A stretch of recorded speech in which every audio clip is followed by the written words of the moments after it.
Somewhere in the gray water of the North Atlantic, there is a fish. It is not beautiful. It has a blunt head, a soft, pale belly, and a single small whisker beneath its chin that it uses to taste the mud at the bottom of the sea.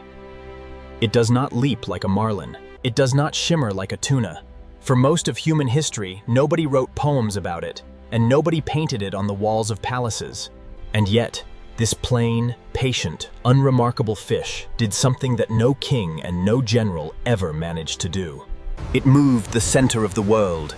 It pulled fragile wooden ships across an ocean that everyone believed would swallow them whole.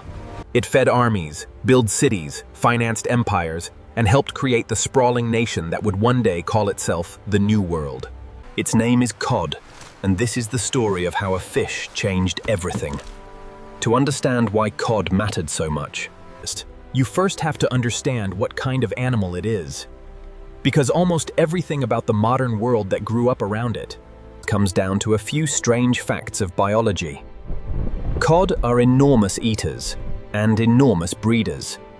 A single large female can carry millions of eggs inside her at once.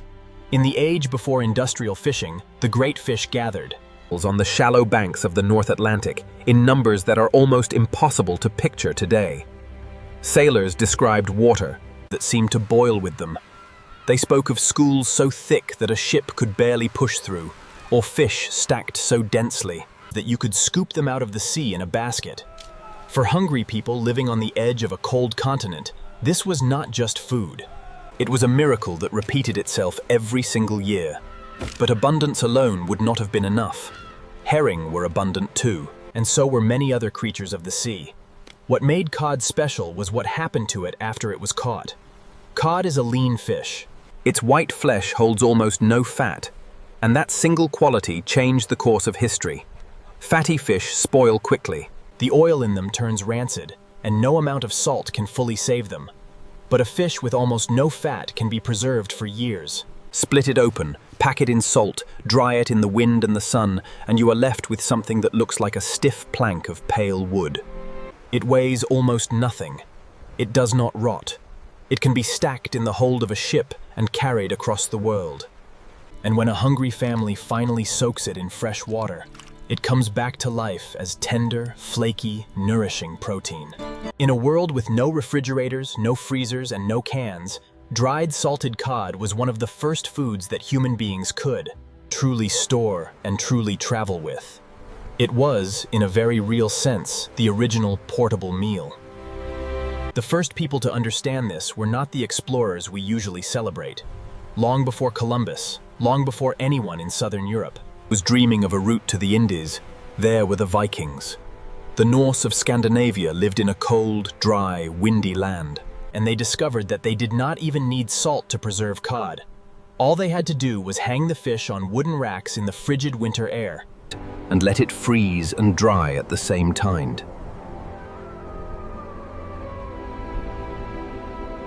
And it could last for as long as 10 years.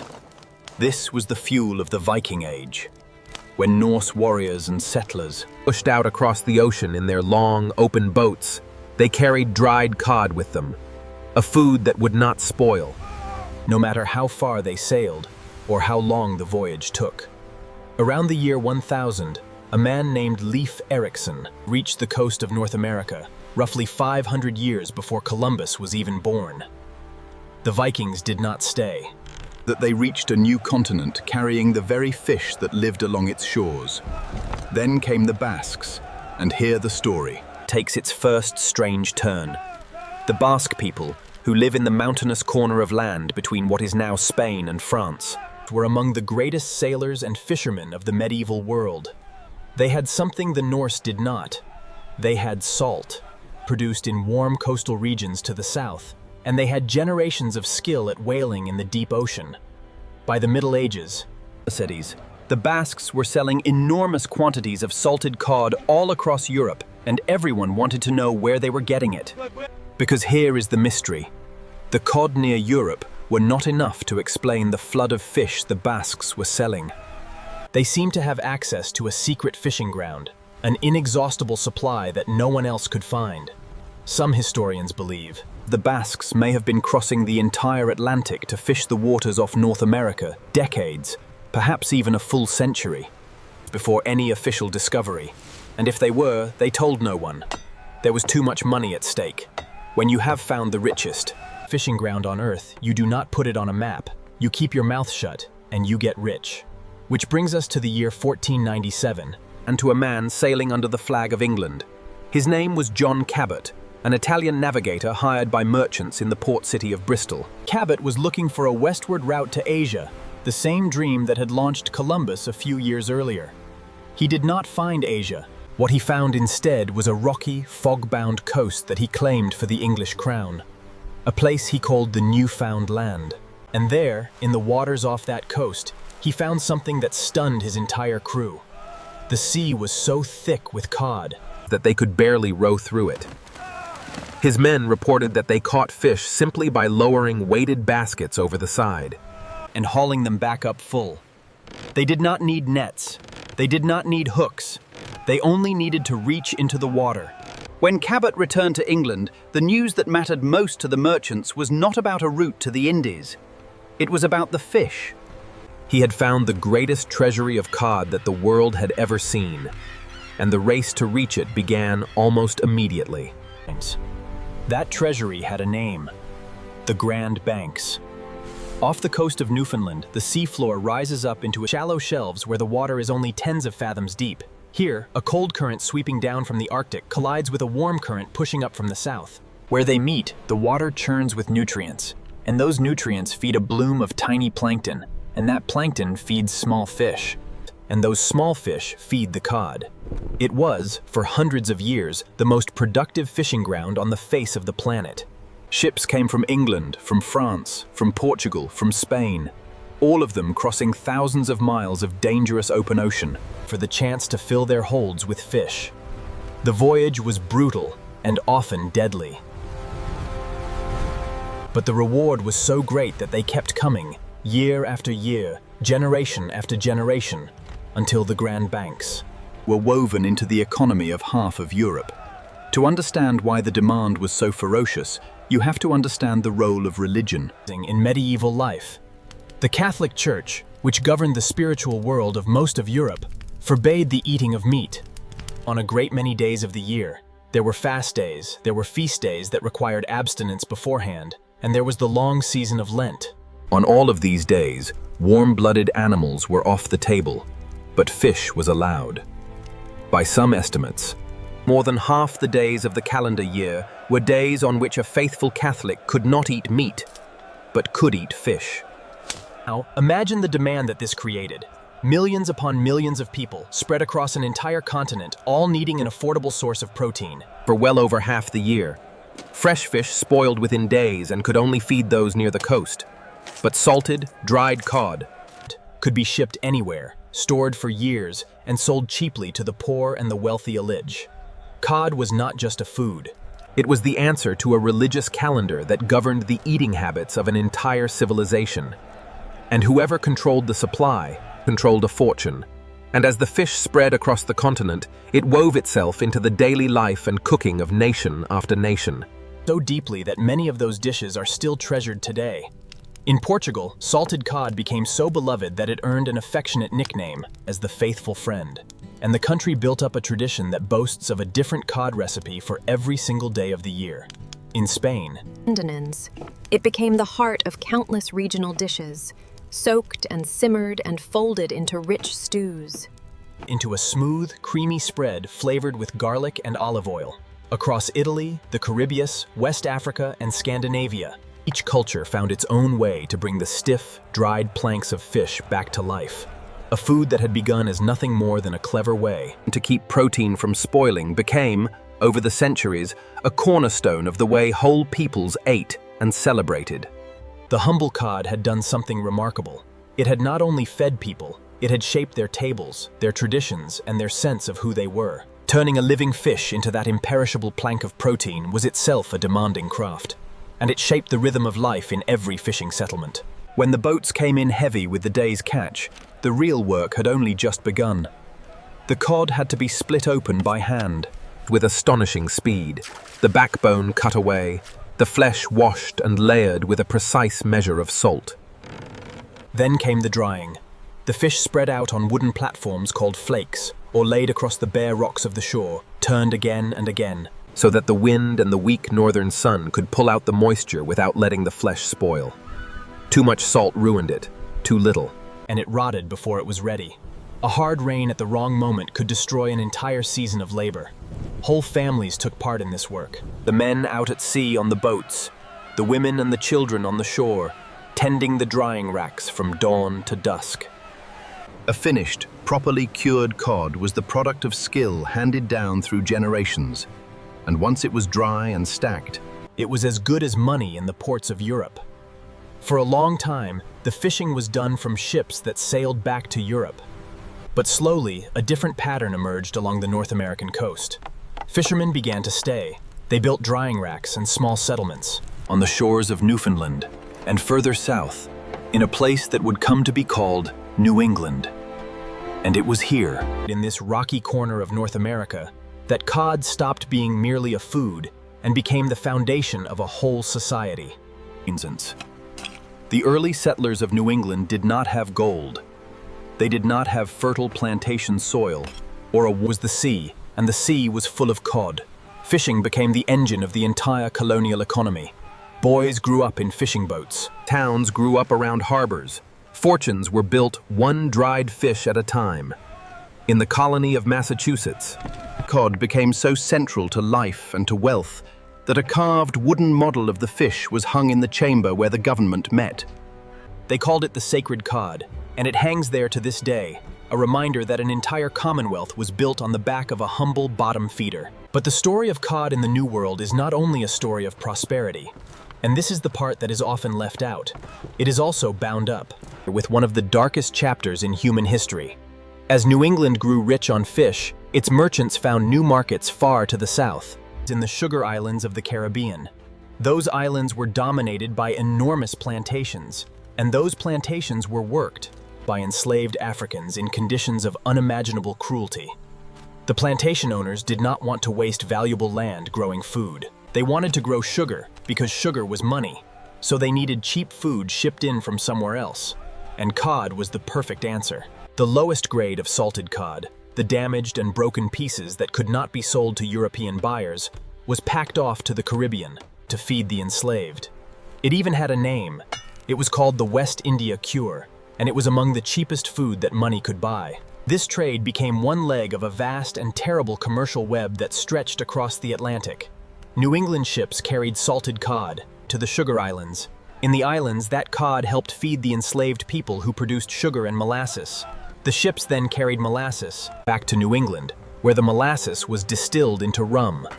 And rum, in turn, was one of the goods traded on the coast of Africa in exchange for human beings, who were then carried across the ocean in chains to those same plantations. Cod was not a bystander in this system. It was a working part of it. The wealth of many of the great merchant families of colonial New England, the families sometimes called the codfish aristocracy, was drawn from a trade that connected a fish on the Grand Banks to the machinery of slavery in the Caribbean. It is an uncomfortable truth, but it is a true one. The fish that built the New World also helped sustain some of its greatest crimes. Cod had become so essential to the American colonies that it began to shape the birth of a nation. When the American colonies broke away from Britain and fought their War of Independence, the fishing grounds off Newfoundland became a matter of fierce dispute. As the war ended, and diplomats gathered to negotiate the peace, one American delegate refused to sign any treaty that did not guarantee his young country the right to fish those waters. His name was John Adams, and he considered the cod fisheries so vital to the survival of the United States that he was willing to risk the entire peace agreement over them. In the final treaty, signed in 1783, the Americans secured their access to the Grand Banks. To Adams and many others, this was not a minor detail. The right to catch cod was seen as a matter of national survival, as important in its own way as any. For centuries, the abundance of cod seemed to have no limit. People genuinely believed that the sea could never be emptied, that the fish were simply too many to ever run out.